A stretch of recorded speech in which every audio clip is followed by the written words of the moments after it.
할렐루야, 오늘도 좋은 날입니다. 성전된 여러분 자신을 잘 가꾸고 그곳에 여호와의 임재, 좌정하심과 통치하심이 있는 복된 하루가 되기를 간절히 소망합니다. 오늘은 열왕기상 7장입니다. 7년여간에 걸쳐서 성전 공사를 마친 솔로몬은 이제 자신을 위한 왕궁을 짓습니다. 모두 13년이 걸렸다고 성경은 기록하고 있습니다. 자기 아버지 다윗의 궁전이 있었지요. 그런데 솔로몬 궁전을 짓기 시작한 것입니다. 왕으로서의 위엄과 또 태평성대의 상징을 나타내고자 하는 마음들이 작용했으리라고 여겨집니다. 왕궁을 짓는데 13년이 걸렸다고 하니까 성전과 왕궁 두 큰 건축 공사를 하는데 모두 20여 년이 소요되었습니다.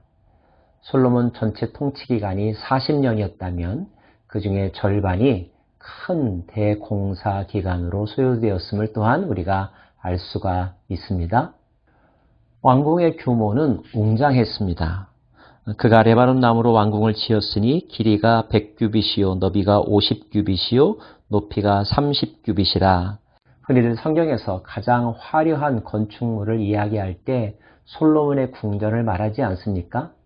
이스라엘 전성기 때의 궁전이었으니 그 웅장함과 화려함을 능히 짐작할 수 있을 것입니다.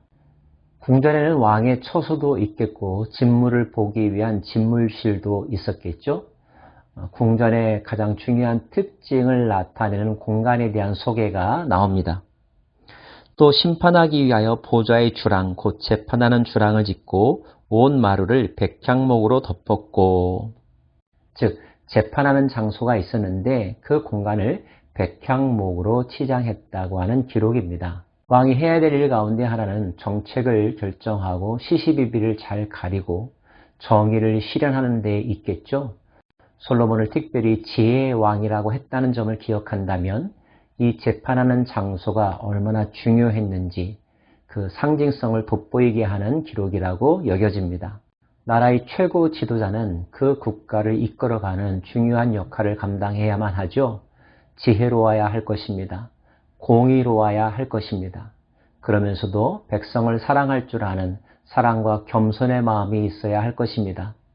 그런 지도자를 세우게 해달라고, 그런 지도자가 이 나라를 이끌어갈 수 있는 시대를 열어달라고 깨어 기도하는 우리 모두가 되기를 바랍니다.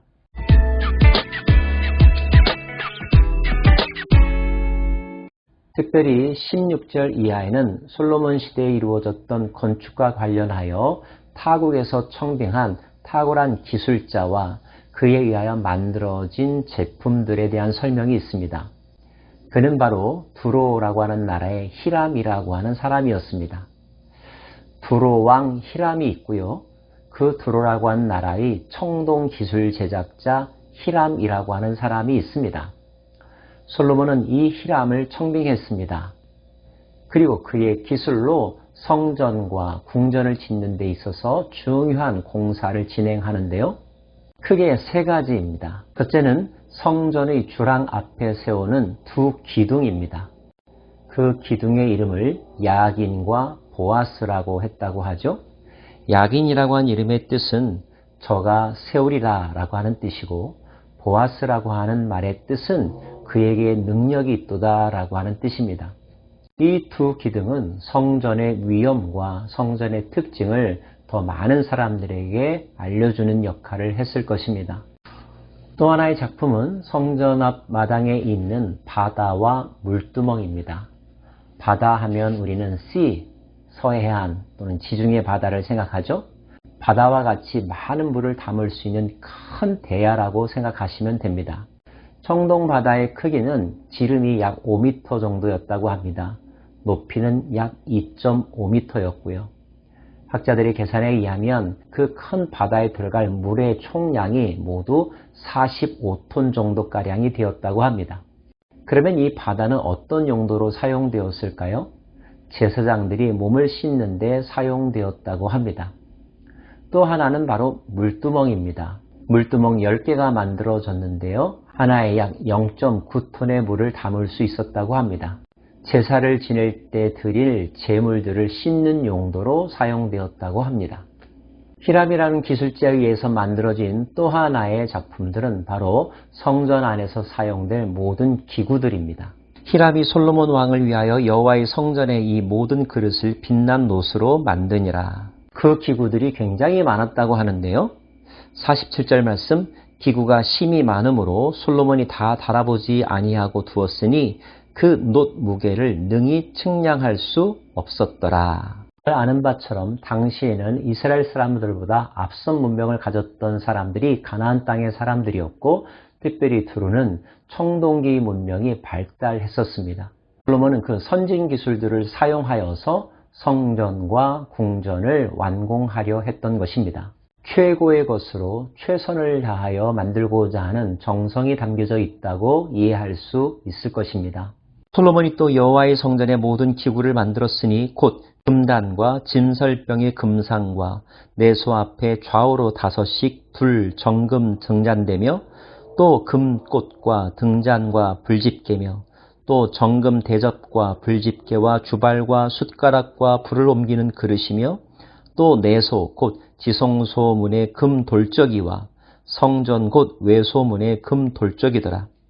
솔로몬 왕이 여호와의 성전을 위하여 만드는 모든 일을 마친지라. 이에 솔로몬이 그의 아버지 다윗이 드린 물건 곧 은과 금과 기구들을 가져다가 여호와의 성전 곳간에 두었더라. 그의 아버지가 드린 많은 헌물들을 요즘 말로 하면 전시관을 만들어서 그곳에 진열해 놓았다라는 뜻입니다.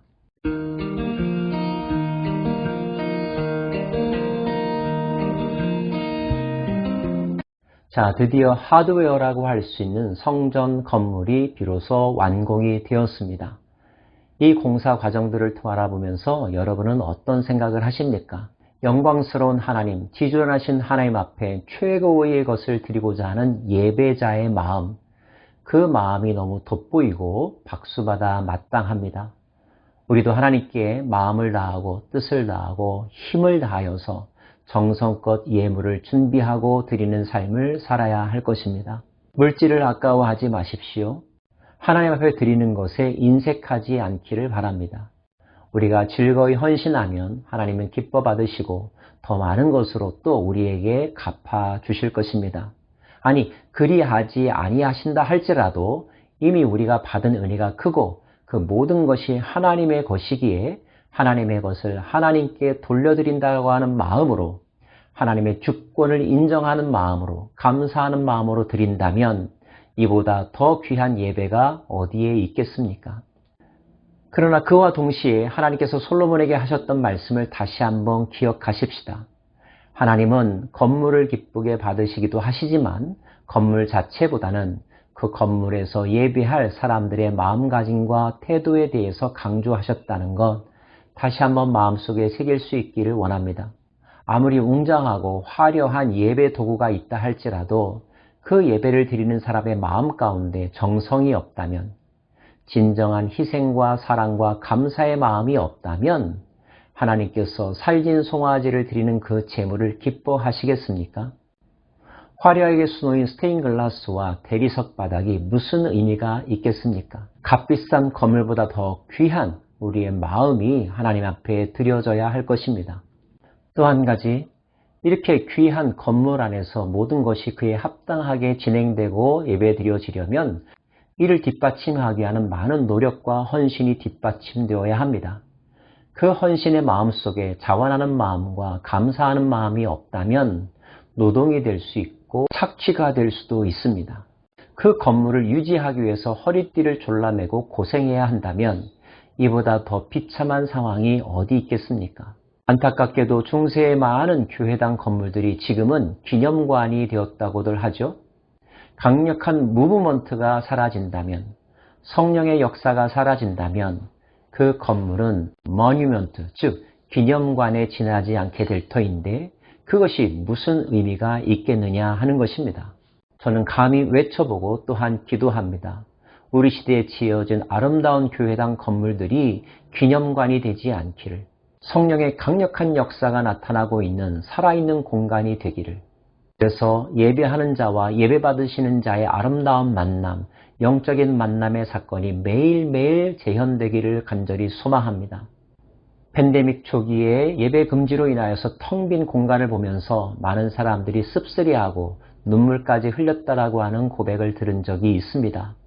수십억, 수백억을 지어 헌당한 그 건물이 그 본래 목적에 맞게 매일매일 올바르게 사용될 수 있기를, 그러기 위하여 참된 교회인 저와 여러분 자신이 늘 깨어 성령 충만한 삶을 살아갈 수 있기를 간절히 소망해 봅니다. 기도하겠습니다. 하나님, 이스라엘 역사에 솔로몬과 같은 위대한 왕을 주셔서 그를 통하여 하나님의 집이 어떻게 지어져야 하는지 보여주심을 인하여 감사드립니다. 우리도 늘 그러한 성전을 꿈꾸며 그 성전에서 하나님을 예배하는 삶을 그려봅니다. 신령한 예배를 드리기를 원합니다. 살아있는 예배, 하나님이 기뻐하신 예배, 하나님이 임재하시는 예배를 드릴 수 있기를 원합니다. 형식과 내용이 일치하듯이 건물과 그 건물 안에서 일어나는 사건들이 동일한 목적과 동일한 방향으로 진행되듯이 늘 우리의 삶이, 우리의 예배가, 우리의 영성이 주님 보시기에 기뻐할 만한 아름다운 장소, 아름다운 사건이기를 간절히 소망합니다. 예수님 이름으로 기도합니다. 아멘.